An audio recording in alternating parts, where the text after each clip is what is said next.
Hai teman-teman, balik lagi sama aku di vlog aku kali ini. Aku mau nge-review buku tentang Nanti Juga Sembuh Sendiri. Ini untuk penulisnya Hello Bagas ya teman-teman. Untuk buku ini enak banget dibacanya karena di dalamnya tuh simpel banget nih.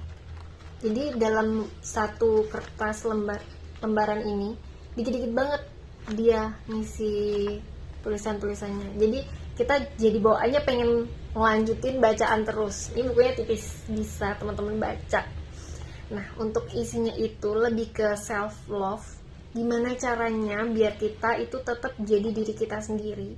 Dan gimana caranya kita bisa keluar dari sesuatu yang bikin kita penat. Banyak hal sih yang dibahas tentang buku ini. Jadi buku ini ngejelasin kalau misalkan kamu lagi capek, ya udah nggak apa-apa, diakuin aja kalau kamu tuh lagi capek. Toh itu hak kamu kan. Terus kalau misalkan kamu nangis, di sini juga dijelasin boleh kok kalau misalkan kamu nangis. Wajar juga kalau orang capek. Dan semua orang juga pasti punya masalah masing-masing. Diakuin aja, nggak apa-apa. Kadang tuh ngerasa pengen nyerah. Di sini juga dijelasin, tetap tenang, jangan menyerah.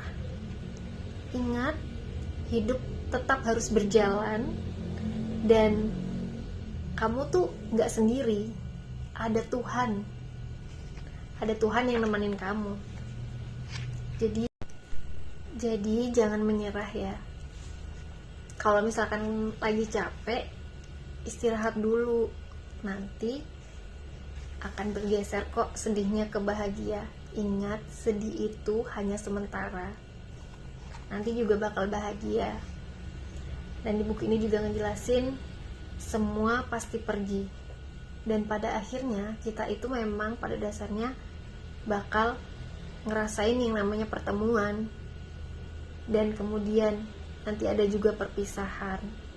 Tidak masalah karena memang pada akhirnya ada pertemuan dan ada perpisahan. Kadang-kadang hal ini jadi mendewasakan kita ya. Karena memang apa-apa harus sendiri. Dan pada akhirnya capek itu juga merupakan perjalanan dari kehidupan. Nah, dari buku yang udah aku baca ini teman-teman, bisa aku simpulkan bahwa memang sesuatu, baik itu kesedihan, misalkan kelelahan kita juga, kita perlu menyadari bahwa itu memang dirasakan oleh semua orang. Dan juga secapek-capeknya kita, sesedih-sedihnya kita, kalaupun kita harus komunikasi dengan orang lain, sebisa mungkin kita harus mengkondisikan untuk berbicara yang baik-baik, karena tidak tahu lawan bicara kita ini sedang dalam kondisi seperti apa. Dan kalau misalkan kita capek, lelah, pengen nangis, diakuin aja, kita wajar untuk sedih, kita wajar untuk capek. Dan ingat, semua akan baik-baik aja dan kesedihan akan segera bertukar menjadi kebahagiaan. Teman-teman jangan sedih kalau misalkan perlu untuk baca. Buku ini layak dan cocok untuk dibaca buat kamu yang pengen menambah wawasan.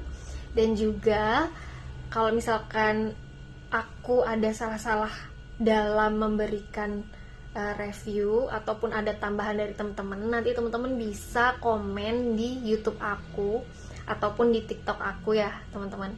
Nah, aku juga senang banget kalau misalkan diajak sharing, ngobrol-ngobrol santai gitu sama teman-teman. Nanti kalau misalkan ada komenan, aku bakal bahas ya di VT gitu. Aku coba balas satu persatu. Dah gitu aja teman-teman. Makasih udah mau mampir di channel aku. Jangan lupa like, komen, dan subscribe. Kalau udah baca bukunya, kabarin aku ya. Bye-bye.